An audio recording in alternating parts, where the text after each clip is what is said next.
The desert stretched endlessly, a vast ocean of sand and silence that seemed to swallow every thought I carried with me. I had come here seeking peace, perhaps even an escape from the complications of my life back home.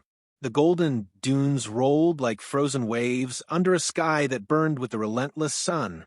There was no sound except for the crunch of my footsteps and the occasional whisper of wind that carried fine grains of dust across my path. Yet in that emptiness, I carried a weight heavier than the heat pressing against my skin. I had left behind a partner who trusted me, who believed in me, who had no reason to suspect that my heart was restless. The desert was supposed to be a place of clarity, a space where I could breathe freely. Instead, it became the stage for something I could never have predicted. As I walked further into the barren landscape, a sense of unease began to build. At first, I thought it was my imagination, the way isolation amplifies every sound, every shadow. But then I saw them. 3 men in uniform appeared at a distance, their silhouettes sharp against the blinding horizon. Policemen. They approached with measured steps, their boots raising faint clouds of sand. My chest tightened. I wasn't sure why they were here or what they wanted with me, but their presence was undeniable, commanding. Authority has a way of pulling every hidden fear to the surface, even when there is nothing to hide. I stopped walking, the desert suddenly feeling less like a sanctuary and more like a trap. The tallest of the 3 spoke first, his tone firm, though I couldn't catch every word. The others flanked him, their eyes steady, almost too steady. I tried to respond calmly, explaining who I was and why I was there, but my voice sounded smaller than I intended. The heat seemed to thicken the air between us, stretching each second into something unbearable. Without much discussion, one of them gestured for me to follow. There was no question in the motion, it was an order. My heart pounded as I weighed my options. Resistance was out of the question. I was alone, unarmed, and far from anyone who could intervene. I nodded and walked alongside them, every step sinking deeper into both the sand and the uncertainty building inside me. They led me to a structure I hadn't noticed before, partially hidden behind a rise of dunes. It was plain, functional, nothing more than a small room, made of concrete, its door heavy and unwelcoming. The desert might have been endless, but here I suddenly felt enclosed, trapped by both walls and silence. Inside, the air was cooler but no less stifling. The door shut behind us with a sound that echoed in my chest. I stood in the middle of the room, my eyes darting from one man to the next. None of them explained why I was there. They didn't need to. The weight of their gaze told me that explanations were no longer important. In that moment, memories of my partner flashed through my mind. Their smile, their trust, the unspoken bond we had built together. I told myself to stay strong, to remember who I was, where my loyalties belonged. But another voice whispered in the back of my mind, a quieter, more dangerous one, the voice of temptation. It reminded me that secrecy was easy here, in this deserted place, far from familiar eyes. The silence thickened until it became almost unbearable. My pulse thundered in my ears, and I could feel the edge of something approaching, something I wasn't sure I wanted, but couldn't quite turn away from either.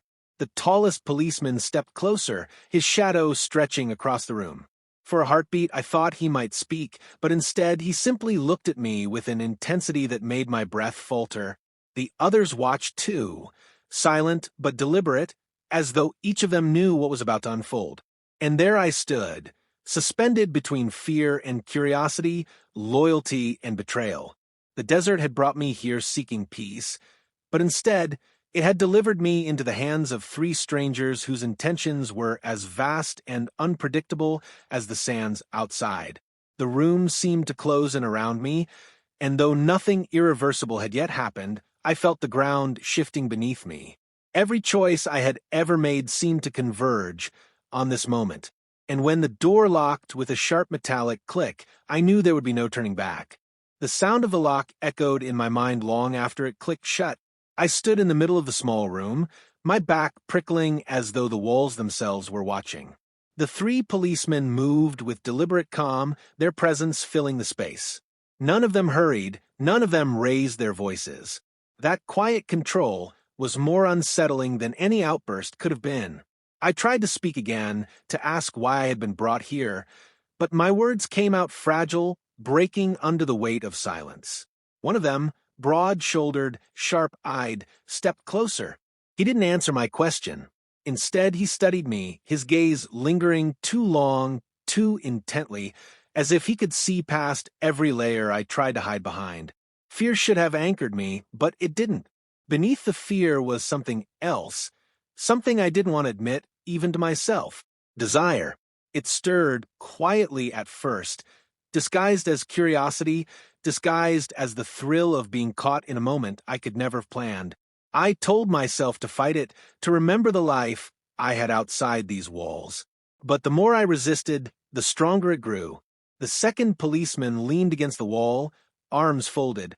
His posture was casual, yet his eyes followed every small movement I made. The third stood by the door, a silent guard, his presence reminding me that there was no escape. Together, they created a cage without bars, a prison of intent. The air in the room seemed heavier with each passing second. My thoughts turned to the person I had left behind, the partner who trusted me, who believed in my loyalty.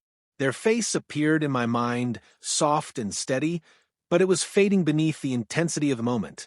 I felt as though I were standing on the edge of a cliff, the ground crumbling beneath my feet. I could step back and hold on to everything familiar, or I could fall into the unknown. The tallest of them finally moved, bridging the distance between us. His nearness was overwhelming, his authority undeniable. My pulse raced. I wanted to pull away, but my body betrayed me. My breath caught, shallow and uneven, as if I had been holding it for too long. The moment stretched, a battle raging silently inside me. Loyalty wrestled with temptation.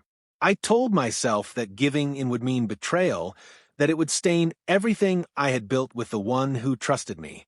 But another part of me, the part that had always lingered in the shadows, argued that secrecy was protection. What happened here would stay here. No one back home had know. The second policeman shifted, breaking the tension with a slow step forward. He didn't speak either, but the air between us was thick, with unspoken intent. My knees felt weak, my chest tight, as if the room itself demanded my surrender. And then, almost without realizing it, I did. It wasn't a sudden decision. It was a slow unraveling, thread by thread, until the fabric of resistance gave way. Fear, desire, secrecy, and shame twisted together, pulling me across a line I swore I would never cross. Their presence was overwhelming, suffocating, but it also ignited something deep inside me that I had tried for years to bury. As the moments unfolded, I knew the truth. This wasn't just survival. It wasn't just compliance. It was choice, my choice, to step into betrayal. Every heartbeat hammered that truth deeper into me. I wasn't just a victim of circumstance. I was complicit in my own undoing. When the silence finally broke, it wasn't with words but with actions that left no room for denial. Each of them took their turn, not rushed, not hesitant, as though the night had been waiting for this inevitability. The boundaries I had clung to shattered one after the other, replaced by a dizzying mix of guilt and intoxication.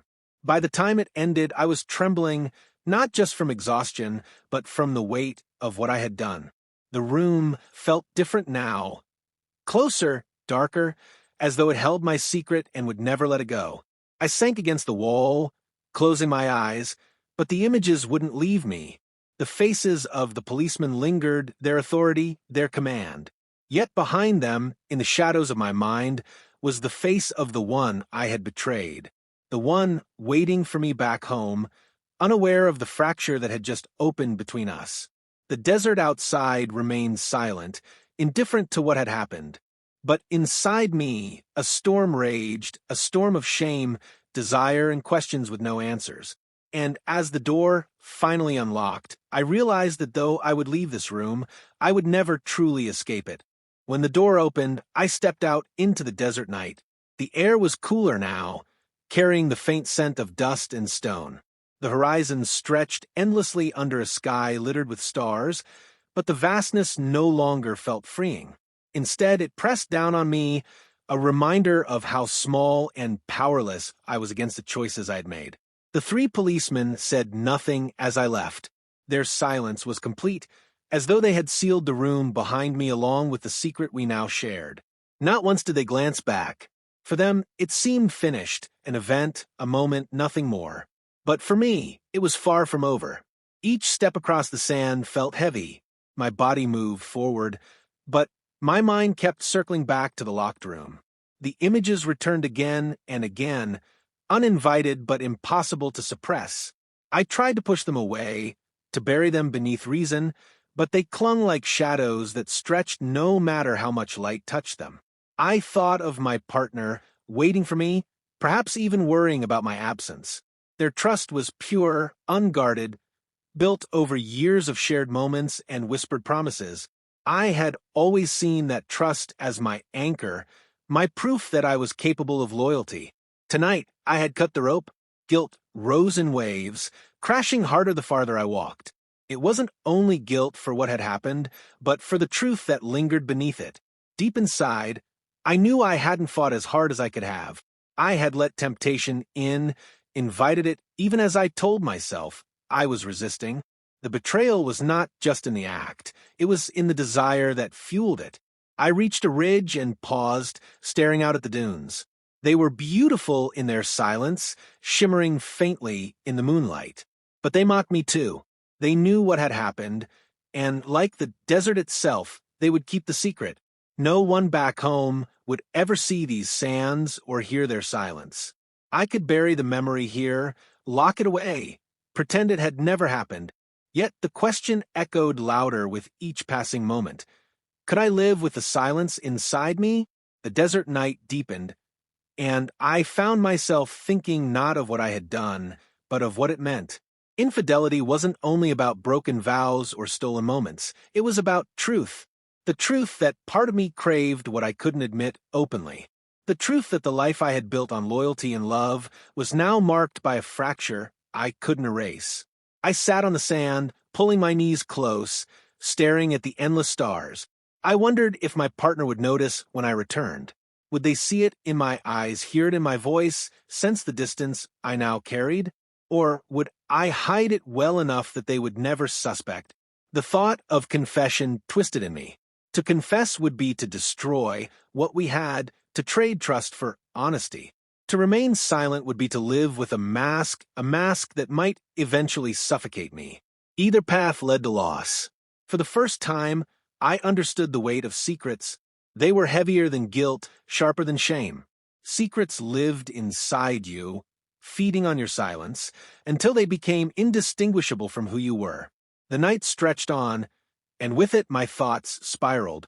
I remembered the touch of authority, the way fear and desire had fused, how betrayal had felt both terrifying and intoxicating. I hated myself for remembering, yet I couldn't stop.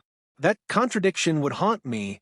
I knew, long after the desert was behind me, when the first light of dawn broke across the horizon, painting the dunes in pale gold, I rose. My body ached, but my heart bore the heavier pain. The desert no longer seemed endless. It felt like a mirror, reflecting everything I didn't want to face. I walked away, leaving the room, the men, and the night behind me. But I carried with me the truth that would never leave. The truth that infidelity wasn't just a single act. It was a wound, one that never fully healed. As I moved toward the life I had left behind, I realized I would never truly return. A part of me would always remain here, in the desert, locked inside that room, with three shadows who had shown me the fragility of my own loyalty. And the question that would never stop haunting me was not why it happened, but whether I had ever wanted to stop it at all.